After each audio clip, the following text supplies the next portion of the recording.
Lorsque Jessé fit avancer son fils aîné, Eliab, devant Samuel, celui-ci fut très impressionné par sa taille et sa carrure imposante. Aussi, se dit-il en lui-même, c'est certainement ici, loin de l'Éternel. Mais Dieu dit, Samuel ne tient pas compte de son apparence, de la hauteur de sa taille, de sa carrure, car je l'ai rejeté. Il ne peut pas être mon roi, celui qui dominera sur mon peuple.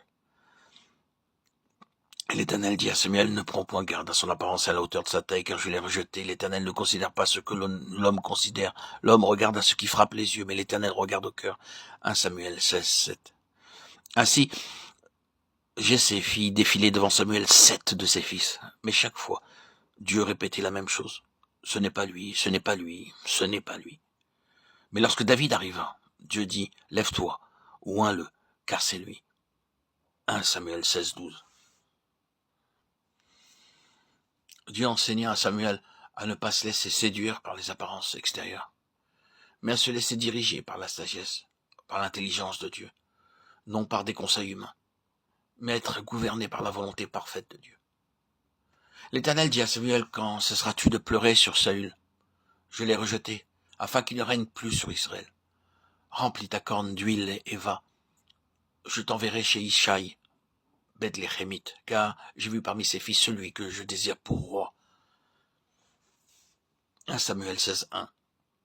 Saül, c'est le principe de la sagesse humaine, la sagesse charnelle et l'intelligence charnelle, l'intelligence naturelle.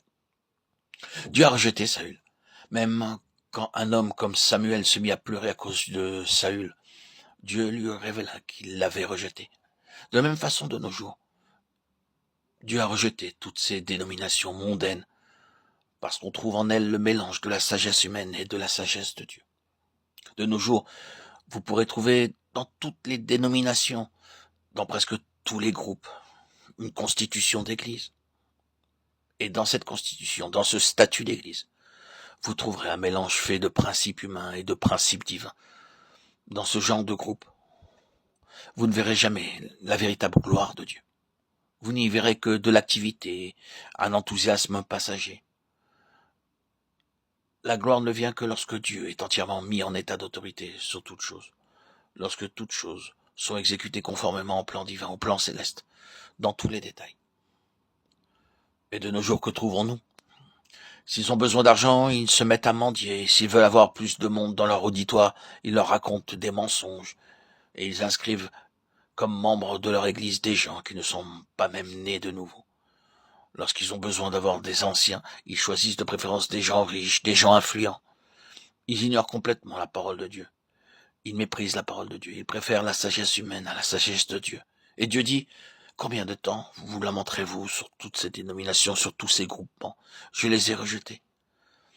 Pour annoncer un tel message, nous avons besoin de gens comme Samuel, des prophètes de Dieu, des bouches de Dieu, qui donneront tout le message de Dieu, sans partialité, sans crainte de personne. Ensuite, par Samuel, Dieu introduisit David. Et par David, il amena Salomon, qui fit construire le temple de Dieu, le sanctuaire.